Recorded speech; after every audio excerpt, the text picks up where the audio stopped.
यज्ञाथा कर्मणो न्यत्र लोकोऽयं कर्मबन्धनः तदर्थ कर्म कौन्तेय मुक्तस्ंगः समाचर। श्री विष्णु के लिए यज्ञ रूप में कर्म करना चाहिए, अन्यथा कर्म के इस भौतिक जगत में बंधन उत्पन्न होता है। अतः हे कुंती पुत्र, उनकी प्रसन्नता के लिए अपने नियत कर्म करो, इस तरह तुम बंधन से सदा मुक्त रहोगे।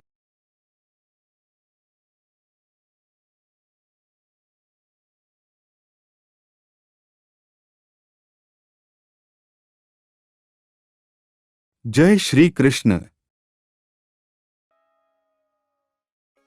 चूंकि मनुष्य को शरीर के निर्वाह के लिए कर्म करना होता है, अतः विशिष्ट सामाजिक स्थिति तथा गुण को ध्यान में रखकर नियत कर्म इस तरह बनाए गए हैं कि उस उद्देश्य की पूर्ति हो सके।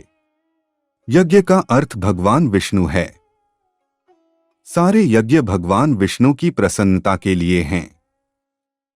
वेदों का आदेश है यज्ञो वे विष्णुः। दूसरे शब्दों में, चाहे कोई निर्दिष्ट यज्ञ संपन्न करें या प्रत्यक्ष रूप से भगवान विष्णु की सेवा करें, दोनों से एक ही प्रयोजन सिद्ध होता है। अतः जैसा कि इस श्लोक में संस्तुत किया गया है, कृष्ण भावनामृत यज्ञ ही है। वर्णाश्रम धर्म का भी उद्देश्य भगवान विष्णु को प्रसन्न करना है। अतः भगवान विष्णु की प्रसन्नता के लिए कर्म करना चाहिए। इस जगत में किया जाने वाला अन्य कोई कर्म बंधन का कारण होगा, क्योंकि अच्छे तथा बुरे कर्मों के फल होते हैं और कोई भी फल कर्म करने वाले को बांध लेता है। अतः कृष्ण को प्रसन्न करने के लिए कृष्णा भावना भावित होना होगा, और जब कोई ऐसा कर्म करता है तो वह मुक्त दशा को प्राप्त रहता है। यही महान कर्म कौशल है, और प्रारंभ में इस विधि में अत्यंत कुशल मार्गदर्शन की आवश्यकता होती है।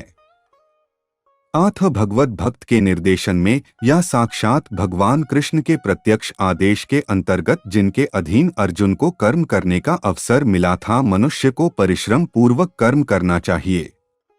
इंद्रिय तृप्ति के लिए कुछ भी नहीं किया जाना चाहिए, अपितु हर कार्य कृष्ण की प्रसन्नता के लिए होना चाहिए।